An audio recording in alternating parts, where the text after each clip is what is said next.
episode masalama kan mu tong khan master zen chuin chuing pik master te chuin hian na sa hle a tupo mai chuan an mani pi ga chuan shuan dua chu wang chuan boina potleng teu hlein mase pik master te re wakhana ron thal dai thei sha mani kha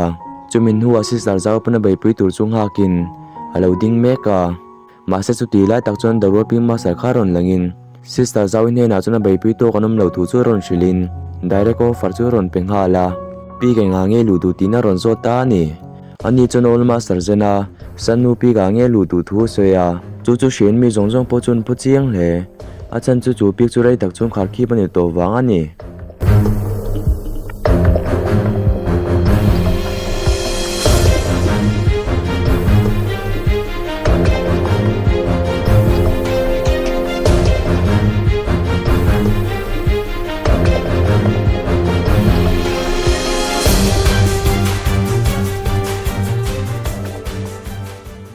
episode ti lama kan mu dan chuan underworld pim master chuan sister zau chu la thlem ngat ngata ingai to thalai tur te chuan shilin hun thala nei thu chu ron shil boka kan pi ka hin ron tel du ni phot chuan itan chuan mun zau ta ko mai ba ka e cultivation lama pon sa taking ka puing che ron tia ma se sister zau chuanin underworld pim master ne na chuan ti na ron soya imi khongai na wangin lom viau mai la ipi ka hi chung ka ron kal thei lawang e formation wangin ka thi ni point kan nunga ni point ka thok top thlengin ipi kai chung ka ron kal thei chung lawang khoya ma tel lo pon ni la poi ka tilawa chu wang choi thil tum ka thei ngil mak ro ron tia chu nei formation patlang an tumna ko nga hian si sar chau chon liam tam taka nei do na ma se ma sar jena hian liam nei vengem ti chu ka shabi klawa chu nei san mu pi khi ma pi ka ni mewa wangin heng formation zong zong te ni chuan chiang takin la shaveka ani ta chu nei thil chu sam hleang mase kumza tum chuang liam to wangin he formation ni patlang thengem ti chu kunla shabi klawani chuminu wa chon sister zau chu formation chunga chon lutin sanmu pi lam pan chuna kal nga zata chutia kala chun tek tam tak chu ron thleng ngal zut zuta chuan chung tek zong zong te chu dang pain sanmu pi lam pan chuna kal zelani chun heng tek zong zong te in chake ma wangin cultivator thatak nun na po ol sam te na la thei hialani mase ol sam te ko nga chon kal zel theya achan chu chung tek ron chuna chuin ma sain a hria tim nuwa ma lema pan chawani nualam panga tang po chuan disciple te leping master te po khan loen ve rengin ekhei zau zon shet na thata ka nei chu ni hi mole hun tam tak chung e te khilo zir chiangin alo practice thina ni don hian tia chumi nuwa ma sar jena po chu formation chunga chon ron lut vein tuna chon an pani hian etek zong zong te chu ton tlangin sanmu pik chun thlengai don ani mase tilin ti theilo ni ero chuan til pani pakhata thleng ngei dona chung chu heng te hi ni heteka wangin an nun nan cha nang ani lo puin kumsom thum chung shemnan mu don ani masen pani ta chon thil puin ni lo hetek zong zong chu dang pain sannu pi lam chun pan zela bona lian thameng ma pola tok lovin tuang takin an kal zela disciple te po chon makti me min nuala matang chon lawen verenga hetek lo ka zong zong te in tingeu sam te nan dang thei tinan hria thian mo thu chun lo soi vel hlomani zena le sister zawi te po chu sanmu pik lam pan chun an chho meka kong laga chon hlom tin rengin an mani lo dang tumen lo etek verenga masen pani chon hlom zong zong laka chuan him takin malaman pan zela chung etek te chu 2 point tok se thi pu hil na khopa etek chak ve kan ni chuan hei mun etek rules chu malam pana kala piang te chu an mani por level zerin etek chun tur do na entirnan sister zaw chu han kal chawa ama chon mai khu tanga in siam amang che che chu lo langa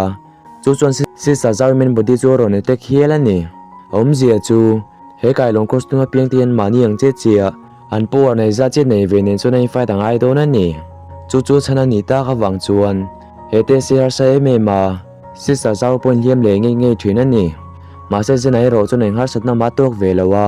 engetek mai na tin na thei lo ani adam takin zaw in hunga chuna zui ve zela tlemang kal thui nu deu chuan zena chuan sister zaw ni na chon ti na ron soya zaw ka ha to lutuk reilo te chol hadam lo ko nga ron tia achan chu zena hian sister zaw chu ha to le ti chu hria ma se ma chon soi chok don lo ti chu she ching wang ani ama jok chu hangin soin chu tiang chon sister zaw chu chol hadam nu na pe thei don ani chu ti ni lawan tlan chho rok rok ani chuan atan poi lian ta ka thlen hlom hle ni zena cholta ka van chon zau po chu chol ve a an ma bak lo om te chol sam taka an cross theinan apo armangin ko varngal zat bok zena chon sister zawi ne na kumtam tak hete se pertlang tum to ti kalo shia ma se wangai te se pertlang cha ke ming me ni enge san nu pik nen hian in zomna ti na ron zota ma se zaw chon chan na po pelowin malam pan chuna kal le tang halani tlang noi lama chon sin law le midang te chuan ngai thalo takin lo thir ve reng ti chu kan huwa engma poi thlang palang tin an lau thong hle a eng thia thui ngeng kal to la tin she box si lo eng motok palpo ni se noi lama tang chun eng man mu thei don chuang lo ani mi zong zong chu result nga kin an ha to hle a san nu pik chun thleng tong em ti chun she chak to hle ni chau tu master zena pik disciple ta na siam tum tu khan zena master tuna master ni mek ne na chuan thileng mo she thei dang kan ngai tuang nge an thaim ti ka nen chin nge ti ya lela ma zaw chon malama pan zela aku ta te chon hiam tam tak chu min thi chu chu khiela chu ta zenan ka ha to lu tuk cholanga ron ti le a sister zawi ha piang in zena hina ma jok chu hangin soi zia chola ro thina ni chumi wa jon sister zaw po cholin apo war recover le the thina sister zaw jon zenan ne na thil pakhat ka she thiam lo nga ti nge min zui renga itale ne thada na kema min zui kher lo pen san nu pik chu thleng the reng sia nga ti nge min zui ti na zota zena po chuanin kamol ve shim shima karon zui me me chelom baga ka telen thate chiam lo ipuina ka momo jok do ni tin lo changa ma se zawi hian zena chon do da soi ti sha thiam veka chu mai baga tun thleng e tek ve khat mala tur lowa ete ka dong do na piang in alo thleng mane tol son man zia zia chu tek lo thleng ma in khoi tang nge lo kal don ti chu shalok sa vek ti na ni ma se formation chunga tangai tek ron chuak te hi she thiaman hare ma wangin cultivator chak tak tak point khoi tanga local nge ti chun she thiam bik lo ani chu tiang predict thei tu chun he ven rem bek thu hi langai ni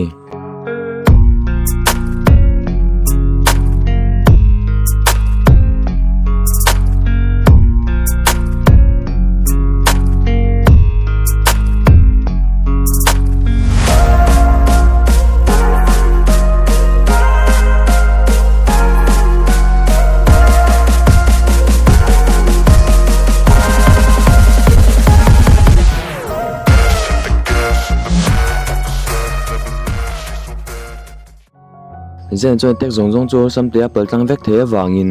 zen a yen heaven ni rem chu bek thu to zo kem ni yang ma se chu tiang chu thil thei lo to pani ani chu milu zaranga soi ni boxi engtin nge ti nge mem hi na chak theyang awa nei me me niang ti na ngai tua chu minu wa chon ma son tur chun angkal le ta zo ga ni achan chun ma bak la thui me ma taka te su complete an ngai wang ani lela ma chaw tu master chu master dang pakhat bula chun avakala hetlang hi san nu pik sister zaw le zen te lo na ma chi ding ani ya chu ta tang chunan pani yen lo thir ve reng ani chaw tu ma sar chun ne na chun vakalin an pani so in thir renga thil poi thleng pal chang kho in va chan tur ani kini chun hoi ma tang ing ma kan mu thei si lowa an chu ngain thil thalo thleng mun gan che ve don si lowa tina wa nge nan ni le la ma zaw chu tek chaklu tu kina ron fu don chi a ma se chu te kina fu ma in zen chun va chan mana zen a vek chun ka ha to lu tuk kan chol ha da mangai ron ti le a chu ta sister zaw vek chuan hete se ka parlang theyang tin kalawin ring tok mama ni ka ti sol yen per ani hielang hete se parlang in san nu pik chu ko thleng thei ka ring to lo tina bai dong tal he a ma se zena chuanin nga ti nge confidence kai lo ma em ko se na tam takile nei lom hi du po chu nei tlang tang hian sen nu pi ga chu thleng thelom tina ron shila sister zaw chon pil tlema phora a cultivation mangchun recover chu tum le ta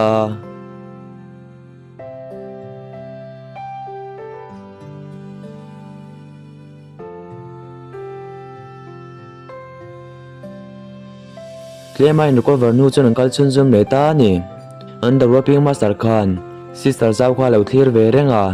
kan darwola lo lu turin offer thata ka pe che a ma se nang chuni du lewa tu na chuni din mun kain da che i thang so lew lew ani awangin i din mun siam tha turing ma ka ti theilo halo ti ve me ka lela ma zen chon na mang tu tlem chu kinga sister zaw chul ha dam na chuna pe a chu ta sister zaw chun master zen an he na chuan emwanga sen mu pi ka lu chak nge ka ni le chu thil ne na ka in zom na chu min zot tiro ka shilang che tina ron soi nga zat bok all master chen khan a disciple ta na min thlang to ti ka fin fia du ani mi zong mai thu ko soi khan dot pho chop mai soya min nga ya ma se vena yan san nu pi su cross nge hian mi pui ma chon fin fia ka duwa no pang te ka ni la ya all master chen nge khan a disciple ta na min thlang ti hi ti na ron soya ti chuan sister zawi chuanin master chen no pang ani la ya a disciple ta na thlang to ti chu fin fia du wangin chu fin fia turin sanu pik chu thing nge ngai do na ni master chen a po chu nin ti na ron soya all master chen a disciple ta na thlan mai che chu ni nge yang ti ka ring tla ta che a ti ve ya a chan chu chen hi anun lu ya jon sister zaw soi nge kha ni ya ama nge khan short ka pe ni sister zaw jon master chen ne na I ha to thui soi piang hian ke ma zo ki kalo ha to thin ti ka sia eng tin nge ti nge me ma dik hian ka din muna che ta piang in chule lo ro thei thini ka tha thiam lo nangom lo la chen ti kong main he muni ka thleng thei don lo ti chu ka tha chiang hle ka bulai om hian he tes palchang turin wai sen na min pe ni chung ka thin lunga in thuruk tu ma ne na ka soi chunga lo chu ma khovel chen ol ma sar chen chu he vena kal tong in kan ngai ma se ka thin lunga chuan he te se fe langa chu na kal bo ta ni ka ring khovel mun khoi ai mo midang mu thei loin alom ka ring ta ta ni adik le dik lo chu ka tha chuang lo wa ma se ka thin lung na soi si aron ti ani chu min hu a sister zawdin mun chu ron chele zuala ni ko shelo chunom don ta me ya zena chuanin tuna ni ko shelo inom thei lo hi om chon thole har sa don lo tuk ti na ron shila ma se zawi chuanin ka in control thei to lo ti pa chuan du lo chung chun ni ko shelo chunom zuin atlu tang hala chu thila wang chon ma sar jena po chu mangang hlein heng tin nge ka ti ta kang sanu pi ga chon ting nge ka soi chau ta kang ta chon kal nge du si ya ma se thleng thelo ni chon mi nan nui zat don si chu wang chon ka pu ar mangin sanu pi ga chon ka soi chau nge yang ma se ma sar tuai ma beri minen thladon ti ka sia ka pu ari ka mang don lo ti na ngai tua ma se re vak lo ngai tua nuwa milo thlir tu ma sar chu tu po ni ro se poi ti neng ma ka nei lo ve si sar zau hi sanu pi ga chon ka soi chau don tho chumi nuwa chuan zena no panga ni la si sar zau ye pek sword bracelet ta in thak thei kha puar chu ron activate nga la tu sword chu sui suala chu in thlakin si sar zau chu phuara ti chon sui von chungin zena chon sanu pi lampa chon soi chau ta ni What I want, I'll keep dreaming.